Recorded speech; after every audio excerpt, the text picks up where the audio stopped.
de novo. Boa noite, muito bom estar com vocês, que agora está gravando. E nessa noite em que essa chuva nos abençoa.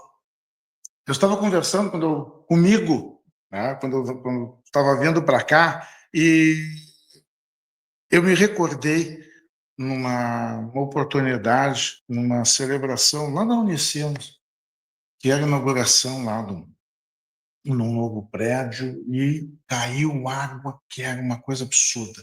E aí o reitor da época, o padre Marcelo, chegou e disse assim: essa chuva que nos abençoa. Aí eu fiquei pensando, joguei assim, padre, está fácil de falar esse negócio, abençoa tudo, não, ele que está molhando o sapato aqui, né? E fiquei assim, essa é uma confissão.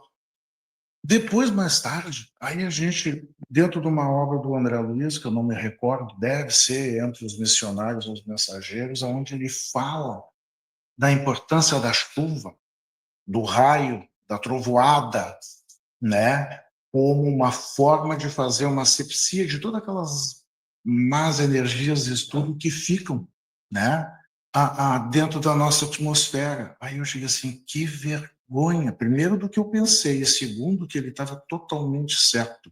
E eu que, pela minha ignorância, que estava entendendo tudo errado. Então, em função essa chuva, então, sim, que ela nos abençoe.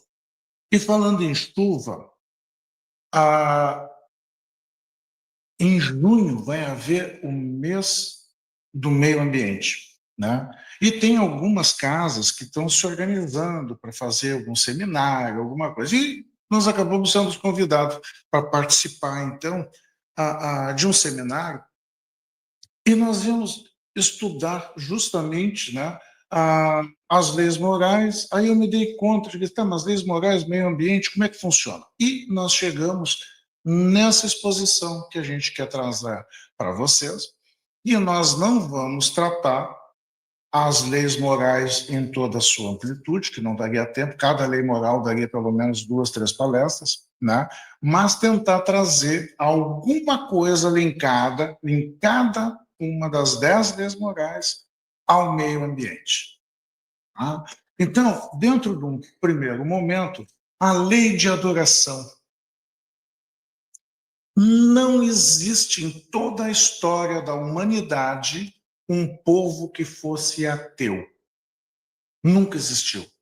Nunca existiu um homem que fosse ateu. Existe, sim, e até hoje, homens que não acreditam em Deus, o nosso Deus, mas não que não acreditem em alguma inteligência superior, em alguma divindade. Lá nos primórdios era o fogo, né? Era o sol, era a lua, mas sempre se trazendo a explicação daquilo que não se compreendia, alguma coisa de excepcional, de superior. E quando nós tratamos para nós, né, a lei de adoração é justamente a lei do reconhecimento da magnitude, né, do nosso Pai, daquilo que traz para nós a certeza da sua existência, a certeza da sua obra. E quando nós trazemos isso, então, vinculado ao meio ambiente, nós estamos entrando diretamente no reconhecimento da obra do nosso Pai, daquela obra que nos permite usufruí-la, mas em contrapartida, com o compromisso da nossa evolução. Da nossa evolução, nós homens, da evolução da sua obra. E entenda-se, então, de toda a natureza. Seja ela biológica, seja ela animal, tudo. Tudo entra. Nós vamos tratar depois aqui lei do progresso e tal, e nós vamos ver que tudo cresce como um todo. E uma oportunidade, quando nós entramos no assunto da prece, a prece é uma coisa que vai e volta, e as queixas, elas são idênticas. Eu conheço alguns de vocês mais pela fisionomia, né? Mas a grande maioria ainda não. Mas eu conheço uma coisa de todos vocês que eu tenho certeza que aconteça dentro da intimidade de vocês. 2 e 3 vocês vão orar e dormem no meio da oração. Lá, só eu estava de olho, né, vendo isso acontecer. A gente quer dormir deitado, nunca se lembra até onde é que a gente orou. Né? Me lembrei que já são 4 horas da tarde e eu não orei ainda hoje. Né? E assim acontece. Então, quando trazendo essa dificuldade da disciplina, porque tudo na doutrina é disciplina, eu recebi um aconselhamento que foi muito interessante, que ele disse o seguinte: quando precisar se concentrar para uma prece, pense numa rosa, num galho de uma rosa. Comece imaginando o caule, depois as folhas, depois as pétalas, a rosa em botão, o desabrochar, até então que caem essas pétalas. Quando nós fizermos toda essa concentração, vendo, né, imaginando isso acontecer, nós estamos orando.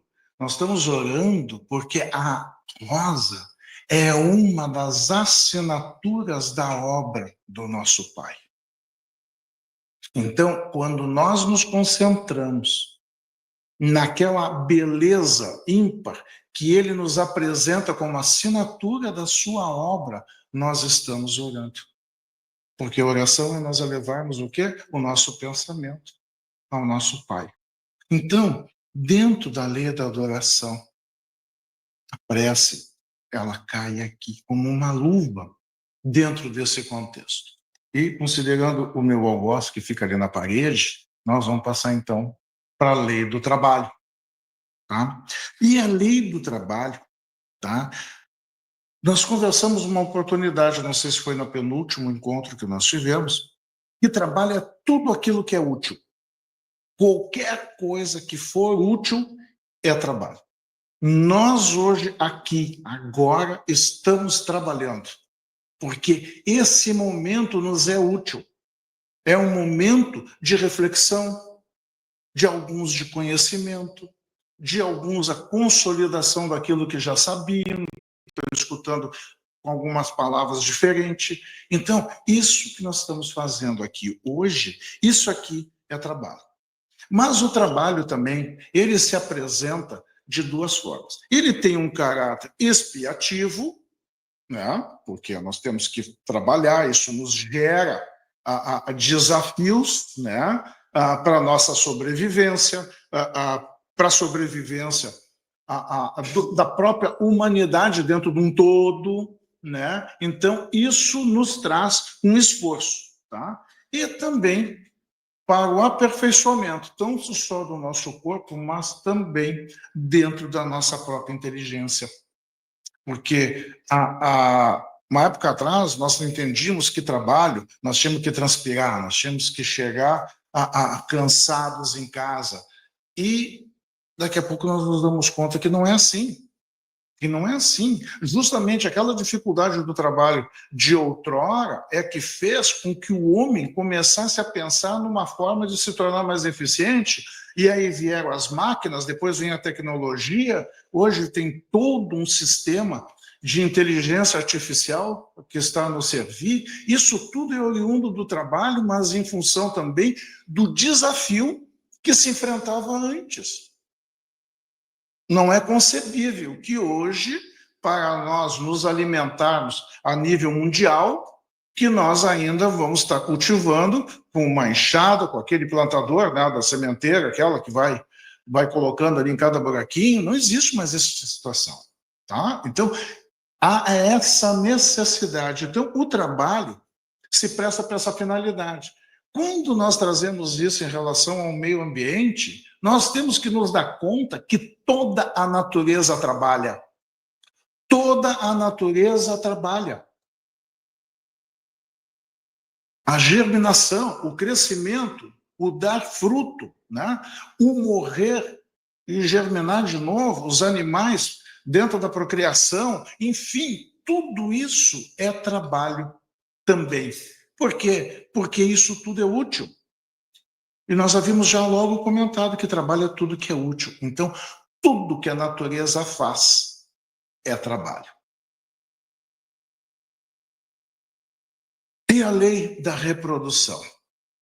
A lei da reprodução, nós poderíamos dizer, na primeira coisa, é para garantir a continuidade da espécie humana e dos animais e dos vegetais.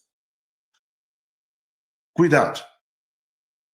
Nós, homens, como nos apresentamos, estamos com nossos dias contados. Nós não sabemos quando vai ser. Por quê? Porque nós vamos evoluir assim como os hominídeos, quer dizer, aqueles homens das cavernas, né, que nós não considerávamos ele como homens nossos, né, eles simplesmente eles foram extintos em função do quê? Da evolução. Então, em alguns milhares, milhões de anos, não saberia dizer para vocês, essa raça humana, não a brasileira, não a branca, negra, amarela, não. A raça humana, ela vai se extinguir porque haverá um outro nós, né? Porque o espírito continuará sendo, obviamente, o mesmo, mas haverá um outro nós vivendo, né? Na Terra. E a gente diz como isso é possível. Tão possível quanto, eu não me recordo agora, de quanto em quanto tempo que nós renovamos 100% do nosso corpo. Que nós vamos repondo, né? As nossas células elas vão morrendo e nós vamos repondo elas, né?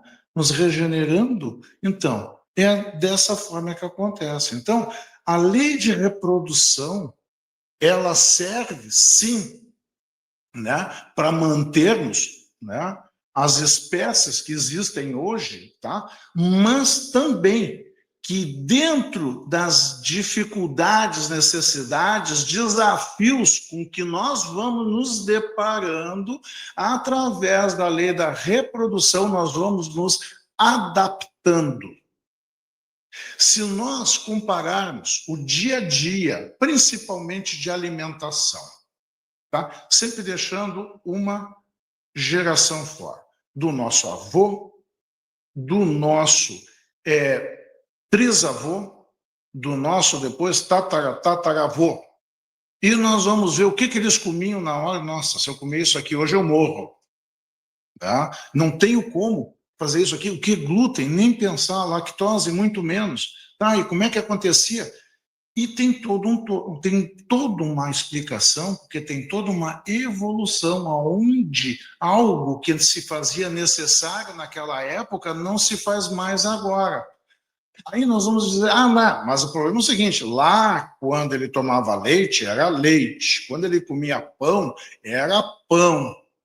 Né? Era trigo, não é esse que nós chamamos de trigo agora. O trigo, como é que é? O trigo da antiguidade tinha 30 centímetros, esse agora tem 1 metro. Né? Tudo isso é verdade, mas tudo isso faz parte também de um processo, tá, de evolução e que se faz com a lei da reprodução. E como na doutrina não existe aquela certeza, pelo menos não no grau que nós nos encontramos, né, do certo e errado, inflexível, não é o palestrante que está dizendo, mas lá no Livro dos Espíritos, tá, quando fala da lei moral da reprodução, ele comenta na questão 692 e 692A. Eu peço licença para vocês para ler. Olha só. O aperfeiçoamento genético das raças animais e vegetais pela ciência é contrário à lei natural? Não estaria mais de acordo com a lei natural deixar que as coisas seguissem o seu curso normal? E o Espírito da Verdade nos diz: tudo deve ser feito para se alcançar a perfeição, e o próprio homem é um instrumento do qual Deus se serve para atingir os seus objetivos. O objetivo da natureza também é atingir a perfeição, e tudo aquilo que for feito para que essa perfeição seja alcançada está em concordância com a vontade de Deus. Até aí, tudo bem, mas nós já estamos começando, alguém já pensou na transgenia, né? Aí, olha só, 692A. Mas, geralmente, o homem se esforça para melhorar as raças animais e vegetais, visando seu interesse pessoal, ou melhor, visando aumentar seus prazeres. Isso não lhe diminui o mérito? E a resposta: que importa que o mérito seja diminuído ou nulo, contanto que o progresso se realize? Cabe apenas ao homem tornar o seu trabalho meritório pela intenção com que realiza esse trabalho. Aliás, pela tarefa de aperfeiçoar geneticamente as raças, o homem exercita e desenvolve a sua inteligência, e é sob esse aspecto que ele tira maior proveito. Obviamente que Kardec, nem a doutrina, estão dizendo que nós temos que alterar tudo e a todos visando um maior lucro, né? Ou coisa que o valha. Mas nós estamos necessitando, em algum momento, conseguir chegar a um meio termo, né? De tudo que nós conversamos, porque no momento tudo, nada se muda, os outros, todo mundo quer que mudar. Nós vamos ter que chegar a um meio termo dentro disso, e quem sabe, estudando mais as leis morais, nós vamos conseguir chegar a isso, né? Mas a intenção agora era só trazer, né, esse questionamento para que cada um dos irmãos possa depois pensar, dar uma olhada lá no Livro dos Espíritos, essa aqui, questão 692 e 692A. Mas, obviamente, vamos pegar toda a lei da reprodução e entender. Então, a lei de reprodução, ela não visa somente a manutenção, a preservação das espécies, tá? Mas através desse ciclo natural que acontece, né, do nascimento, morte, ela vem evoluindo dentro das necessidades que se apresentam, então, dentro da nossa vida. Lei da conservação.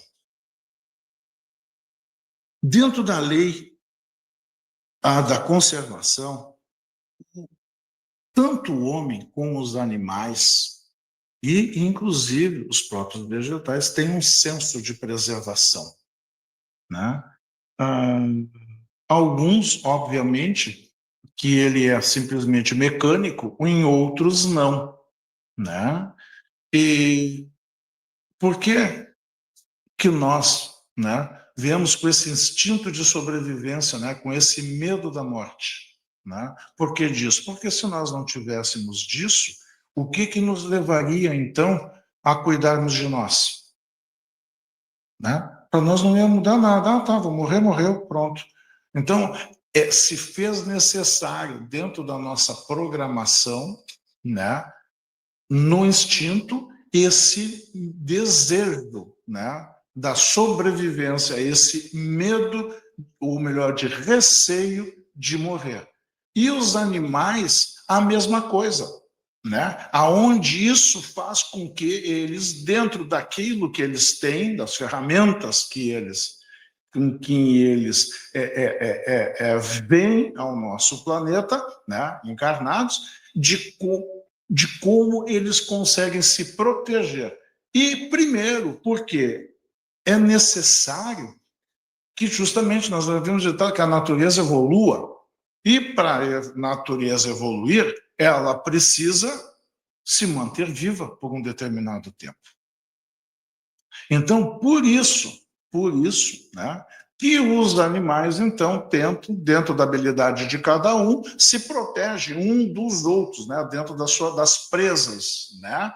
Mas nós sabemos que nenhum animal mata outro que não seja para se alimentar ou sobre um grande risco, principalmente, né, quando está protegendo os seus filhotes, né, ele precisa, obviamente, assim, para se alimentar. Nenhum animal mata por maldade. Só quem mata por maldade os animais, e muitas vezes dos seus próprios irmãos, é o homem. É o homem. Então, dentro dessa lei da conservação, ela se faz necessária para garantir, então, esse período necessário para que cada ser possa, dentro da vivência, né, do plano, né, ou melhor, como vivo, tem que cuidar, porque bota plano reencarnatório e fica falando de vegetal, daqui a pouco vocês vão me dizer que o espírito da alface, né, ele vem depois na alface crespa, depois ele é promovido para couve, coisa que o vale, né? Não, é dentro realmente da evolução das espécies, tá? Cada um no seu quadrado, tá?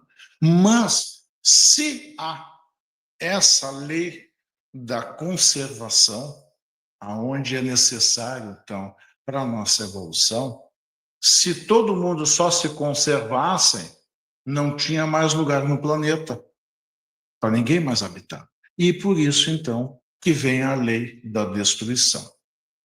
Tá? Então, a lei da destruição, quando nós falamos em relação dos animais, principalmente, e dos vegetais, precisa-se que haja esse processo, né, de destrutivo, entre aspas, né? Nós estamos lá com o esqueleto da vaquinha, né? Porque ela, em algum momento, ela morre, mas ela precisa morrer, porque tem as aves de rapina que precisam disso, tem os micro-organismos que precisam disso, tem os insetos que precisam, né, desse animal morto, dessa carne em putrefação, para poderem eles seguirem a sua vida. Então, aonde a gente pode ver com tristeza, muitas vezes, o que está acontecendo alguma coisa, não, isso é da natureza. Tanto é que quando nós pegamos esses documentários, né, sobre a natureza, que nem a National Geographic, que a gente vê contando dos ursos caçando e tal, e a gente fica maravilhado com as imagens, né, mas a gente tem que entender que aquilo ali não existe maldade, mas sim é um processo natural onde todos se alimentam daquilo ali, como também cabe ao homem, dentro desse exemplo que nós estamos usando, aonde ele está arando essa terra, e quando ele ara, ele, de uma certa forma, ele destrói aquilo que se apresenta no primeiro momento aos olhos, né, para que logo depois, isso então, dê aso, né, aquelas plantinhas que já vêm nascendo. Então, o processo da destruição, sobre esse enfoque, é um enfoque muito singelo, né? Visa justamente, né, por isso haver um equilíbrio entre todos aqueles que habitam o nosso planeta, de forma que possa se manter a harmonia dentro disso. Muitas vezes nós temos assuntos extremamente áridos, principalmente quando se trata, por exemplo, da caça, né? Pode caçar, não pode caçar, é um absurdo e tal. E muitas vezes a gente começa a estudar algumas legislações, alguns países mais desenvolvidos, onde eles comentam que dentro daqueles parques, né, de conservação que existem, são parques muitas vezes enormes, né, e existe toda uma necessidade, né, de equilíbrio. Não estamos entrando no mérito se isso aí é certo ou não. Talvez eles precisam, porque já mexeram demais lá dentro, e agora não está havendo, então, os predadores naturais mesmo, em uma quantidade necessária, né? Enquanto que nós aqui na Amazônia temos, né? Aqui sim, nós não precisamos ficar mexendo e tentando monitorar, né, aquele espécime ou outro, porque tudo ainda está organizado. E, inclusive, um oncologista de renome internacional que trabalha no Brasil, Uma vez eu conversando com ele, tendo o privilégio, nós estávamos conversando com ele, também em outro evento, ele chegou e disse: a cura do câncer está na Amazônia. Nós não sabemos aonde, qual é que é a planta, qual é o animal, o que que é, mas nós sabemos que a cura do câncer está ali na Amazônia, naquele ecossistema riquíssimo, que em algum momento o homem vai conseguir, né, encontrar a doença, né, para essa chaga. Então, está tudo aí, tá? Mas a lei da destruição, tá? Quando nós trazemos isso com um aspecto moral, é tudo muito mais fácil, né? Nós entendermos, né, da necessidade da destruição, aonde como é que acontece isso? Pelo processo expiatório, né, pela dor, quando não se usa o livre-arbítrio, né, é dentro dessa lei, que acaba, então, se gerando a nós uma necessidade, né, de mudança. E a lei do progresso? Quando nós trazemos essas primeiras leis, né, apresentando, fica sempre aquela história, tá, mas nós estamos falando de tecnologia, aí em outro determinado momento nós estamos falando da parte espiritual, e o que se espera disso tudo? O que se espera disso tudo, e essa é a expectativa, não, mas é o que espera o nosso Pai de nós, é que a gente progrida, e a gente vai progredir como? Tá? A nível de intelecto, mas a nível moral também, tá? Porque uma coisa é muito difícil sem a outra. Aí a gente pergunta, tá, mas o que tem que haver o intelecto com a questão moral? Quando a gente desconhece alguma coisa, como é que a gente vai poder valorar ela? Como é que nós vamos poder utilizá-la, né, a favor da humanidade ou não?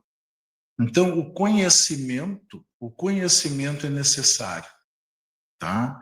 E é justamente através do intelecto, através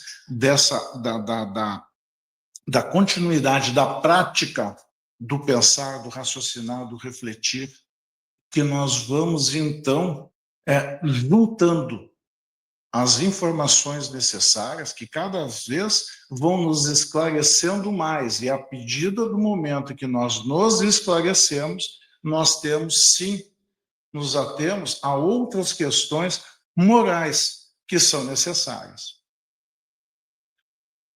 64, hoje eu com 64, por volta de uns 50 anos, alguma coisa para trás, nós tivemos no nosso dia a dia um grande passo tecnológico, que foi a substituição das garrafas de vidro de leite que a gente buscava na venda, muitas vezes até deixava a garrafa na frente de casa e o leiteiro então pegava e colocava nas cambona, acho que é a cambona que é pequenininha, pelo saquinho de leite.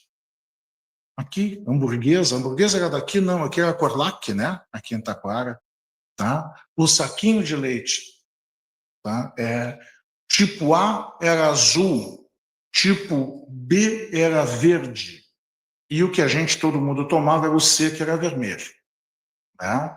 E teve uma boa mãe, não foi a minha, mas ela copiou, que se deram conta que quando pegava aquele saquinho, se abria ele, lavava ele, ele ficava branco e podia usar para qualquer coisa. Então, uma das minhas capas de chuva para a escola foi com saquinho de leite, se fazia depois sacolas com saquinho de leite, cortina com saquinho de leite, mais um monte de coisa com saquinho de leite. O saquinho de leite era tão importante que vinha até leite nele em alguns momentos, né? Não era, mas não era a maioria do tempo. Então, isso foi um grande progresso. Hoje, o que é que nós combatemos na natureza? Né? O plástico, né? Que não cabe mais nós ficar gerando essa quantidade enorme, linguagem da época, de matéria plástica, né, que isso só está poluindo o nosso planeta, que são 400 anos aí, que levam de tempo para que isso, então, seja absorvido da natureza. Nós estamos falando em menos de 50 anos, ou 50 anos de alguma coisa. Vejam como mudou esse entendimento. Isso é progresso? É. Porque nós, através do estudo, fomos nos dando conta de que aquilo que resolvia uma parte, tá, prejudicou o nosso planeta em outra. E hoje nós temos todo um trabalho de consciência, aonde vem toda a parte do lixo seletivo, né, evitando que isso tudo então caia mesmo nos aterros, né, sanitários, quando inclusive muitos desses resíduos têm ainda um valor econômico, né? A falar do papelão, do alumínio e do próprio plástico. Então, vejam, o homem, ele precisa, sim, ele não tem como progredir, né, se ele não se elevar moralmente. Nós estamos hoje aqui em busca, encarnados em busca do nosso progresso moral, mas nós não vamos conseguir ele sem o progresso do material, do nosso intelecto, do nosso conhecimento, porque é isso que vai garantir, né, a continuidade da vida, né, no planeta Terra.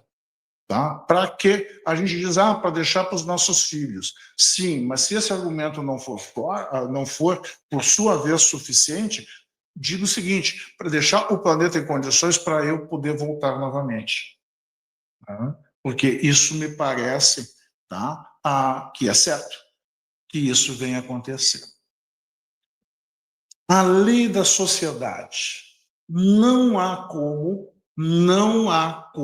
nós evoluirmos sozinhos. Nós precisamos um dos outros para evoluirmos, nós precisamos um dos outros para existirmos. Nós não conseguimos viver sem o outro. Desculpe.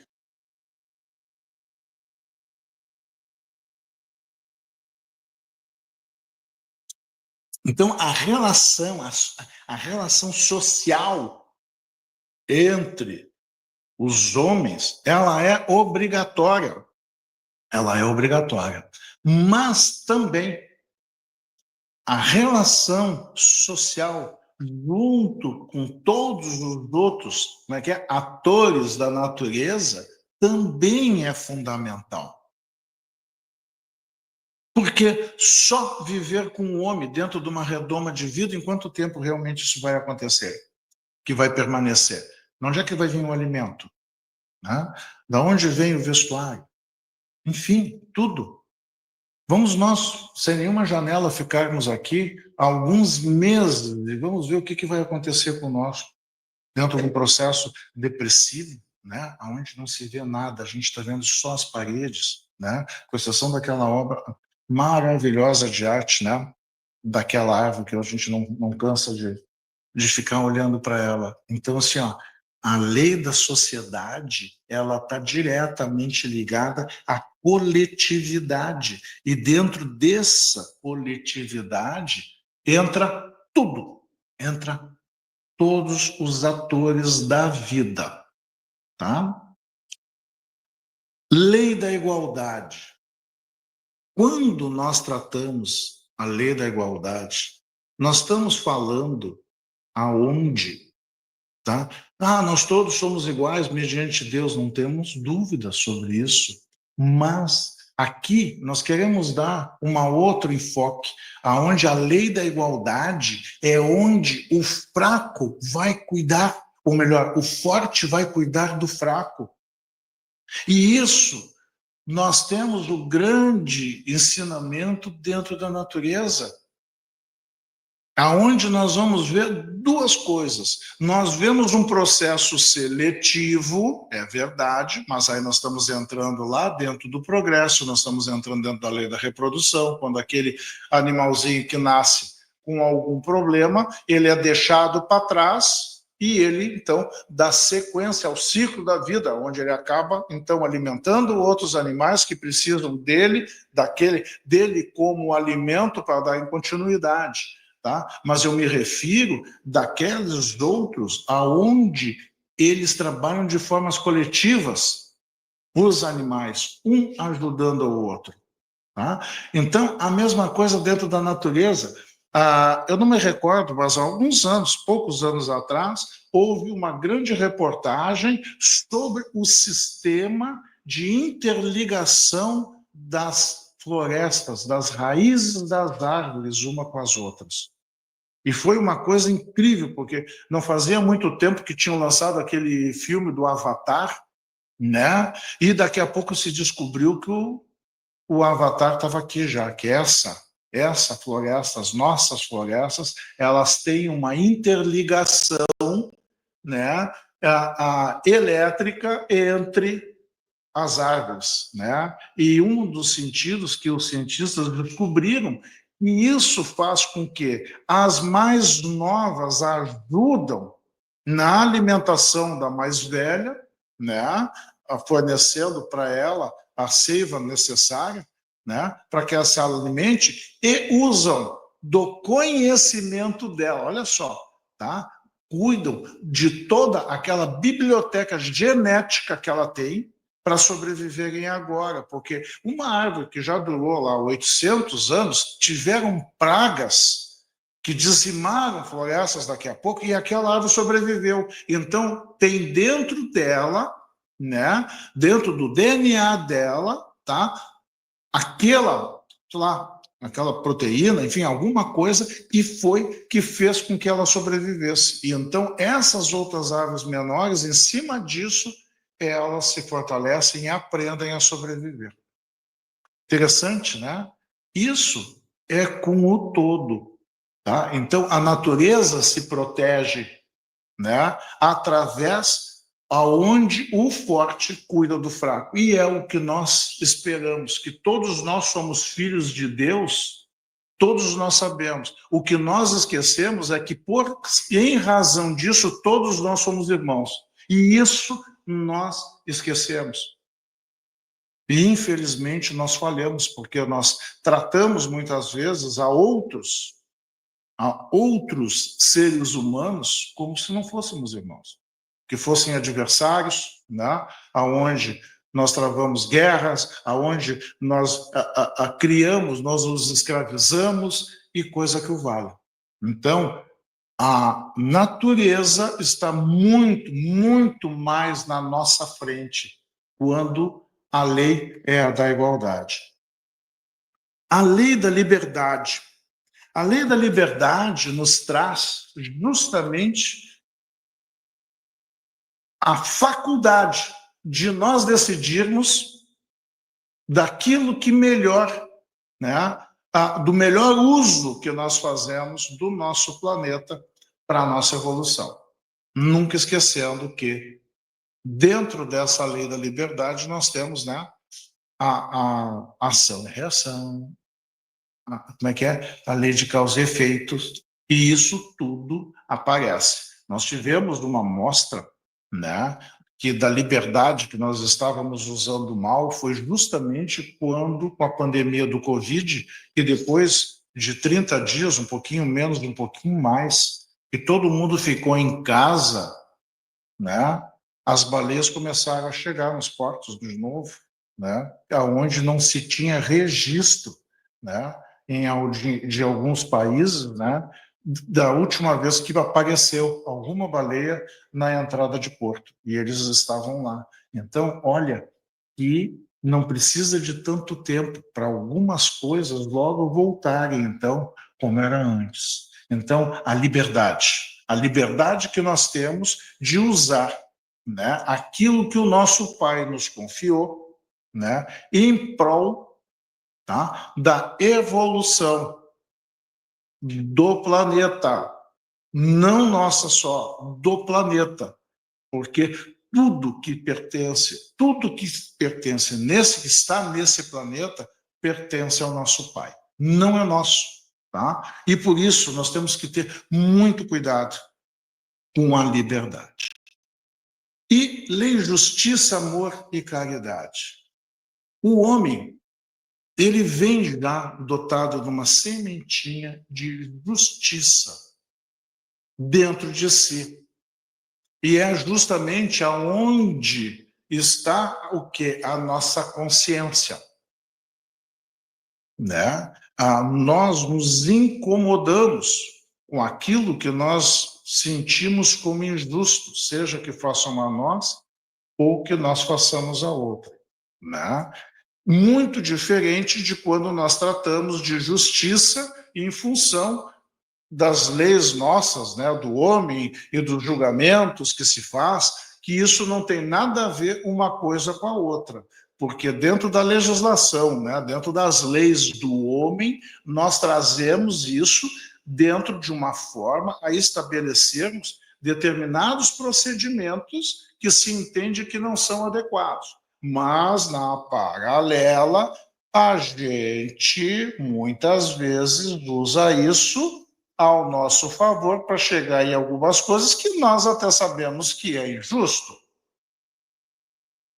Quando nós usamos o Waze para controlar onde é que tem um radar, para nós não precisarmos andar naquela velocidade permitida e diminui, a legislação é para tornar, então, o trânsito mais justo, mais humano, aonde todas as pessoas vão andar dentro de uma velocidade segura para aquele projeto de estrada, para aquele aonde tem uma maior concentração de pessoas e tal. E 60 é uma coisa muito devagar.